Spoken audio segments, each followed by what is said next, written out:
Hello and welcome to another episode of Cavell Cloud Conversations. I'm Finbarr Begley, Senior Analyst at Cavell, joined once again by my Head of Research, Patrick Watson. How are we doing, Patrick? I'm very well, thank you, Finbarr. How are you? Not too bad, not too bad. We've kind of been, I wouldn't say hectic, but just very busy the last sort of month or two. There's just been lots of very exciting developments happening. And then, of course, we've also been writing our latest CCAS research report, which is we're on to talk about today. But I mean, Patrick, let's update people. Have you been to any recent events? What's been going on in your world? Oh, well, that was a question that I wasn't necessarily expecting.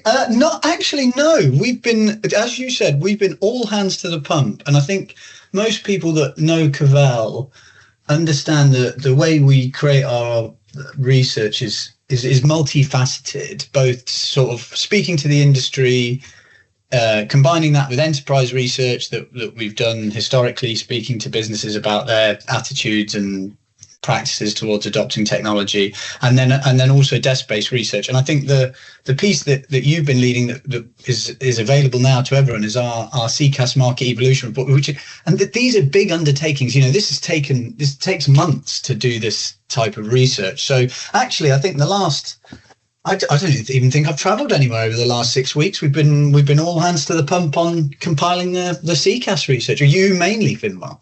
Yeah, I mean, I've been to Italy and I've been to Spain, but these are all holidays, right?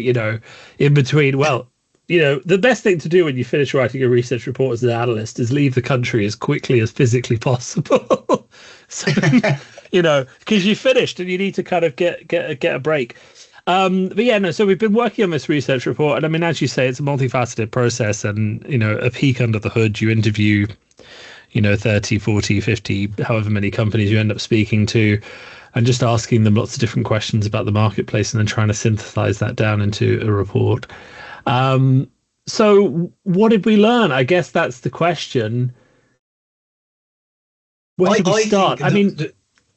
Well, can I start with one thing? So previously, Cavell are known primarily for market sizing of telephony markets globally, and you've spearheaded our CCAS research that we started sort of in earnest within probably the last 5 years, I would say is fair, and we want to continue that being well established for market sizing data. And I think one of the things that you and Naif, who works in our data team, and Dom and a lot of other members of Cavell that people will be familiar with if you know the organization, have worked really hard on is global market sizing in terms of contact center markets, looking at contact center agents. And I think that's the thing that's really excited me. I know when I spoke to you, we've looked at a lot of emerging markets that are of real interest to people now. Markets like India, markets like the Philippines. We get lots of questions about LATAM, about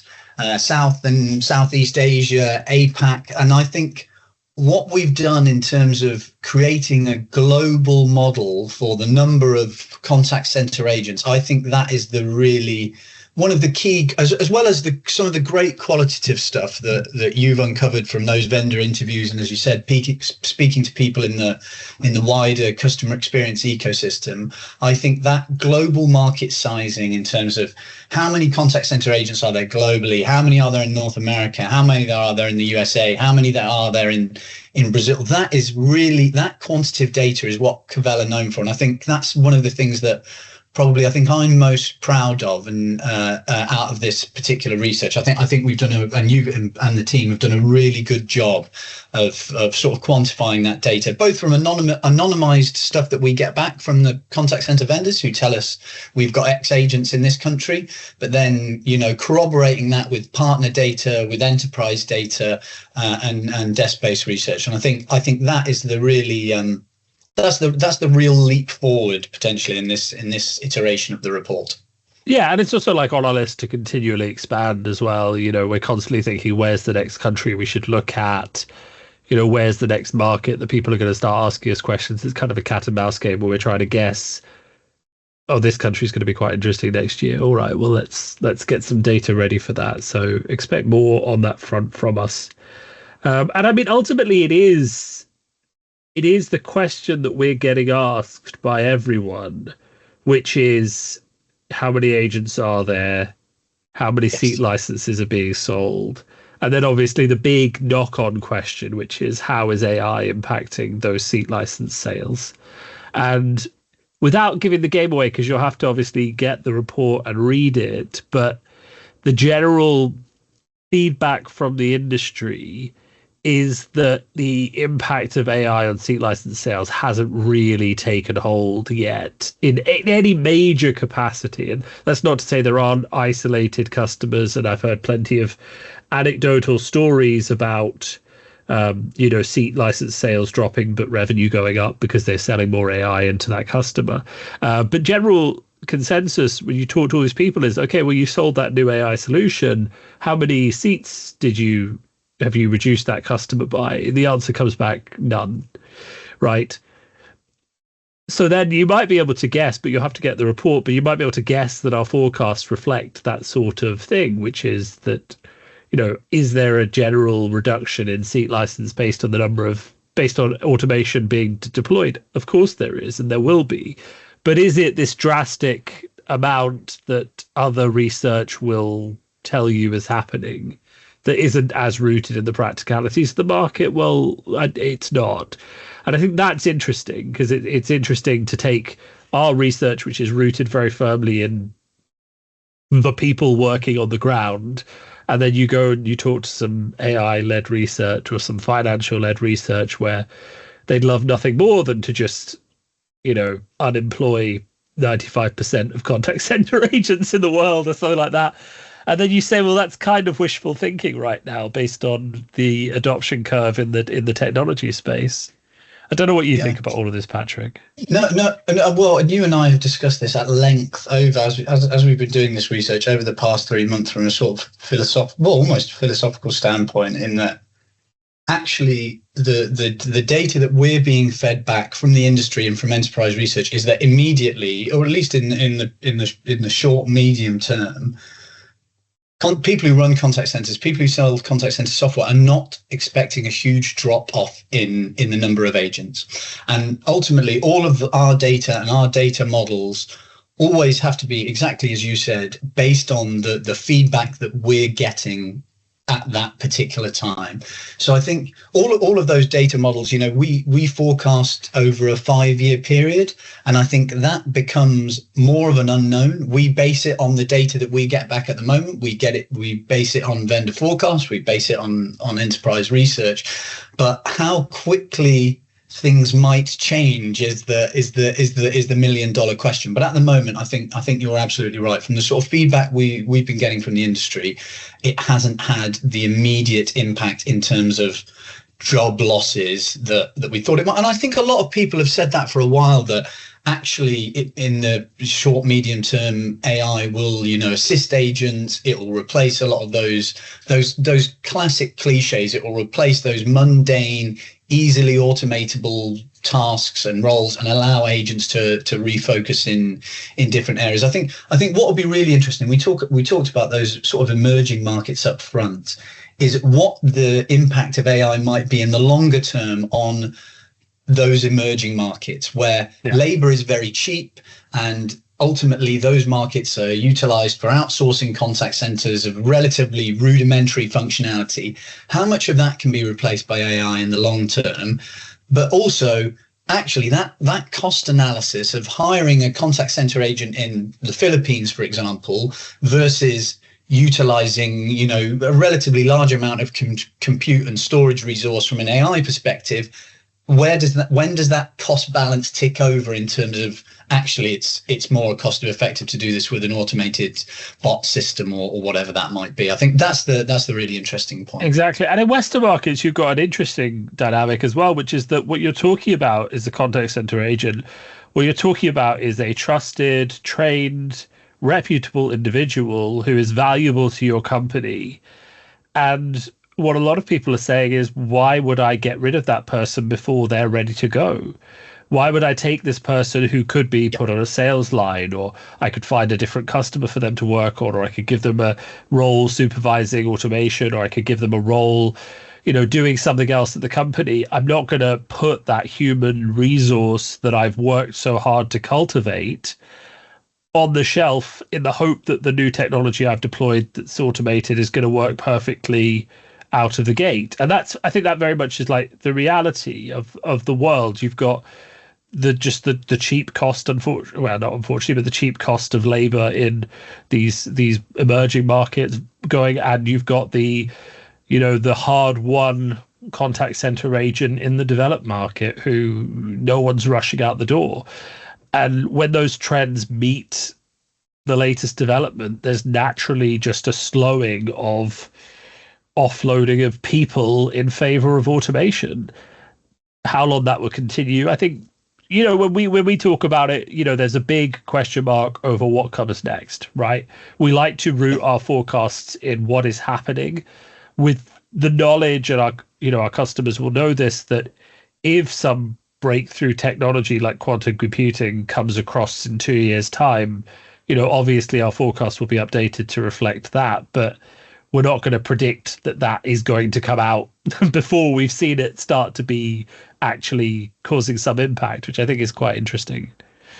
No, and that's the really key point. I think we have to root these things in the current data and the current forecast and the current feedback that we get back. And I know one of the things that you looked at in detail, and I think was almost sort of too nascent, was the impact that the virtual receptionist market, and we've seen so many of the vendors release virtual receptionist products, and ultimately we haven't had the hard data fed back from either from enterprises or from vendors about what they think the impact of that virtual receptionist market's going to be. Putting a virtual IVR on the front of a business, how much that's going to impact the contact center. So I think you're absolutely right. Until we get numbers fed back to us of what the uptake's going to be, then it's very difficult to try and predict exactly what's going to happen and how that affects the market. And to double down, the ones that we did speak to who had recently deployed very large AI receptionist platforms had not seen a reduction in seat license. Now, that wasn't that many, so you can't build a whole model on that kind of thing, but it was enough deploying significantly large AI receptionist platforms that you could look at that and say, those people are still doing something at the company. They're finding another use for their employees, right? There's an answer there. And it's not that the system isn't working, and it's not that the new AI receptionist isn't handling a very high volume of calls, because the examples that I were given were a very high volume of monthly calls. It's just that there is still demand and capacity. And there's a theory that's been kicked around for a bit, which, I'm starting to believe more and more, which is that, and our research kind of shows it as well, is that just a vast amount of unserviced customer service issues that people aren't dealing with because they're not big enough, or that they feel like it would just be too much work to deal with. And that when you make customer service good, people who want that customer service will come out of the woodwork. And also, if you get a reputation for good customer service, you will get more customers. And therefore, you will need more capacity and demand. And I think that's what a lot of people are banking on right now. And I mean, we've seen companies like Klarna who try to push forward for AI and have in fact become the default use case for why you can't push forward too fast on AI, who've said that actually, they came out and said it, didn't they? The maintaining the human connection has actually become the most important thing for their contact center. And that's kind of a reflection of, we can automate a bit, but if we're not connecting people to other people, then the whole thing is falling down because our customers don't want it. And I think this is, just another arrow in the quiver of our forecasts in terms of why they say what they do say about agent numbers and where they're going. Yeah, and we've done previous research that we've talked about on this podcast that is available if you're a member of the Cavell portal. You can look at, and one of the key objections to that is how much automation are consumers ultimately going to be happy with. And it's a point that you've made to me repeatedly, and that research has shown as well, is that it is very much based on the type of interaction, and it's not even so much how much the technology is capable, but how quickly consumer attitudes will change, and that's going to vary country by country as well, in terms of what type of interaction they will be happy talking to an automated system, what percentage of interactions they'll be happy with, what type of interactions they'll be happy talking to an automated system, and that is going to have a huge impact on the adoption of this technology going forward, and how it shapes the market. And that, I think, is even more difficult to predict. And every year, as you know, you run all of these, we survey tens of thousands of businesses to try and understand, what attitudes are going to be. And we'll continue with the consumer research as well, and potentially agent research as well, to try and understand about the attitudes towards these technologies, because it's almost less necessarily the capability of the technology itself, but almost the openness and attitude towards that from the people who are going to be using it, the consumers and the agents and the businesses that run it. Yeah, I mean, it's one of those things that you kind of, I don't know if you do this as an analyst, but I have some of my theories where I take them and I test them with people who know nothing about the industry. And especially I find in the CCAS front, I find that very, very valuable to just take a theory I have about CCAS and I just go to my friends and my family and I say that.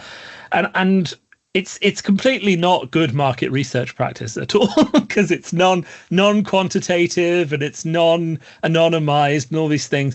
But I just like to test these things. So the thing I've been asking them recently, I said, do you want to speak to a robot? And some of them said, I don't care as long as it fixes my problem quickly. And you kind of expect that. And then some of them said, but I don't know if I think about the company the same way if the only way that I could talk to them was through a robot and that I couldn't get to a human being. And then they started talking about Amazon, and we started talking about some of these companies where they have leaned heavily into automation. And they said, well, I don't feel like I'm getting that premium quality of care. And when I spoke to some people, obviously I have people who've different economic backgrounds. The ones who are sort of middle class, we'll say, and sort of from the lower middle end, were like, yeah, well, as long as it gets dealt with quickly, that's fine. When they bought something expensive, they wanted more of a human contact. And then you speak to people who have a bit more money, and they're like, well, when I buy things, I expect to be taken care of. And I view a brand as premium if they can connect me to a human being quickly. And I think that's a point that I kind of wanted to make, which is, if it becomes a mark of premium quality, that your customer service contact center not only handles queries quickly because it has automation, but also connects you to a human being quickly. And we can do that better than we're doing it now because we have automation to handle easy stuff. Then we get to a point where there's this badge of premium that comes with having humans in your contact center. And one thing we've definitely seen in the past, say, 10 years is brands who are not premium chasing the feeling of being premium by emulating the brands that are, and we're thinking about fashion, we're thinking about food, we're thinking about experiential sort of stuff. They want to feel premium. They want to look premium, even if they're doing it at a, affordable middle-class price range. And then suddenly that thing of, well, does Tesco have a human contact center? John Lewis probably has a human contact center. Fortnum & Mason definitely has a human contact center. Does Tesco have one? Well, does Tesco want to feel more like John Lewis, or does it want to feel more like Iceland? Well, they probably want people to feel like they're more like John Lewis. So maybe they hire a few more humans. It's that level of this is the point. Consumer markets are kind of both irrational and rational at the same time. And that irrationality might push a lot of brands to keep their humans in their contact center. No, I completely agree. And it's something that you put in the report last year and you built on in the report, is that balance between production line contact center and boutique contact center. And exactly, if you run your business, and I was conscious of your references to UK supermarkets there. I was trying to think of the equivalent it's US. For the UK. What do you mean? We're talking about Walmart, Costco, and the dollar store. No, that's not right. Exactly. What's the premium supermarket? Whole Foods. So when you call Whole Foods, you expect to speak to a human being. And when you go to the dollar store. Sorry, exactly that. And it's and no, you absolutely, and it's to your point. You remembered the US equivalents in a way that I couldn't. It's when you and I are the customer success director of X supermarket, which I don't think is ever going to happen.